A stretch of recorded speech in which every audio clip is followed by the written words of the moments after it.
രാജീവ് ചന്ദ്രശേഖർ ഒരു ദീർഘവീക്ഷണമുള്ള നേതാവാണെന്ന് പറയേണ്ടി വരും. അദ്ദേഹം ഒരു ടെക്നോക്രാറ്റ് ആണെങ്കിൽ അല്പ ദീർഘവീക്ഷണം ഉണ്ട്.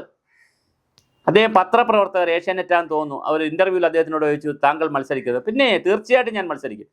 പിന്നെ എന്നിട്ട് അദ്ദേഹം ഇങ്ങോട്ട് പറഞ്ഞു, അറിയണോ എവിടെ മണ്ഡലമെന്ന്, ഞാൻ നേമത്ത് മത്സരിക്കുമെന്ന് പറഞ്ഞു.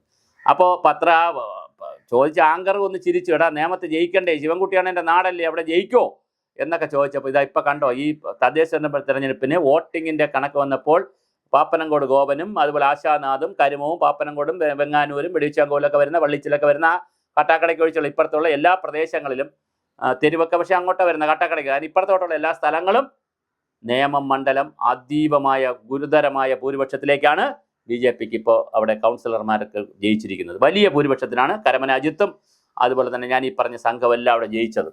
അപ്പോൾ സ്വാഭാവികമായിട്ട് നേമത്ത് ആര് മത്സരിക്കുന്നു? നമ്മുടെ രാജീവ് ചന്ദ്രശേഖർ മത്സരിക്കുന്നു അസംബ്ലിയിലേക്ക്.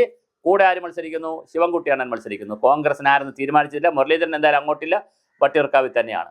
അപ്പോൾ അവിടത്തേക്ക് മത്സരിക്കുന്ന കോൺഗ്രസിൻ്റെ ആളാരാണ്? ഒരു ഹരിയുടെ പേര് കേൾക്കുന്നുണ്ട്, GV ഹരിയുടെ പേര് കേൾക്കുന്നതാണ്. ചെറുപ്പക്കാരനാണ്. കഴിഞ്ഞ പ്രാവശ്യം അദ്ദേഹത്തെ ആലോചിച്ചിട്ടുണ്ട്, സ്കൂൾ അധ്യാപകനാണ്. അദ്ദേഹത്തിൻ്റെ പേര് കഴിഞ്ഞ പ്രാവശ്യം KPCC വിചാർ വിഭാഗം അതുപോലെ ബാലവേദിയുടെയൊക്കെ ദേശീയ നേതാവാണ്. നേതാവ് തന്നെയാണ്, KSUവിലൊക്കെ ഉണ്ടായിരുന്ന നേതാവ് തന്നെയാണ്. GV Hari, doctor GV ഹരിയാണ്. അതിൻ്റെ പേര് കേൾക്കുന്നുണ്ട്. ഇനി മത്സരിക്കുമെന്ന് നമുക്കറിയില്ല നേമത്ത്.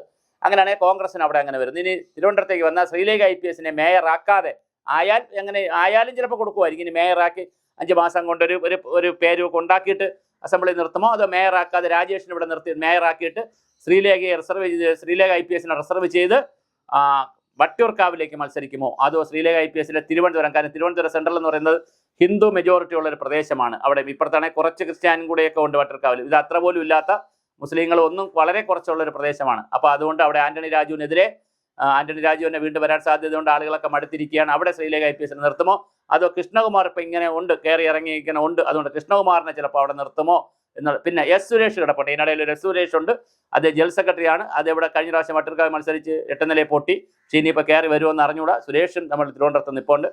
പിന്നെ കുമ്മനം രാജശേഖരൻ മിക്കവാറും ആറന്മുള തന്നെ ആയിരിക്കും, അതിന് സാധ്യത കൂടുതലാണ്. പിന്നെ കായംകുളത്തോ ആലത്തൂരിലോ അല്ലെങ്കിൽ ശ്രീകൃഷ്ണപുരത്തോ പാലക്കാടോ ഒക്കെയാണ് അവിടെ എവിടെ വേണം നിൽക്കാവുന്ന രീതിയിലാണ് നമ്മുടെ ശോഭാ സുരേന്ദ്രൻ കിടക്കുന്നത്. കഴക്കൂട്ടത്ത് V മുരളീധരൻ തന്നെയായിരിക്കും വീണ്ടും മത്സരിക്കാൻ സാധ്യതയുള്ളത്. ചാത്തന്നൂർ കഴിഞ്ഞ പ്രാവശ്യം അവർക്ക് 2ാം സ്ഥാനത്ത് കിട്ടിയതാണ്. 2 പ്രാവശ്യം കൂടി 2ാം സ്ഥാനത്ത് വരെയാണ് BJP. അവിടെ പക്ഷേ പ്രധാന നേതാവാരെന്ന് എനിക്കറിയില്ല. കൊല്ലം ജില്ലയിലെ ആരാണ്, ഗോപകുമാർ എന്നൊക്കെ പറഞ്ഞ നേതാക്കളുണ്ട് അവിടെ, അവരാരെങ്കിലും ആയിരിക്കാം. ഇനി അത് കാട്ടാക്കട പോയാൽ നേർച്ചക്കോഴിയെ പോലെ എന്ന് ഞാൻ പറയുന്ന ആളുകൾ പറയുന്നതാണ്, നേർച്ചക്കോഴിയെ പോലെ സ്ഥിരമായി ഇപ്രാവശ്യം കൂടെ അദ്ദേഹത്തെ തോപ്പിച്ച പാവം കിട്ടും അവിടുത്തെ ആളുകൾ. കാരണം അത്രയ്ക്ക് നിരന്തരം കാട്ടാക്കടയിൽ നിൽക്കുന്ന ആളാണ് PK കൃഷ്ണദാസ്. തുടർച്ചയായി അദ്ദേഹം അവിടെ ഉണ്ട്.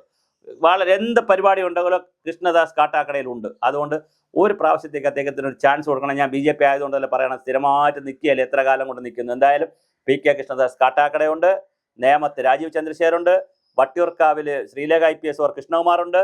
അതുപോലെ കൃഷ്ണകുമാർ തിരുവനന്തപുരം അല്ലെങ്കിൽ ശ്രീലേഖ IPS വരും. മുരളീധരൻ കഴക്കൂട്ടത്തുണ്ട്.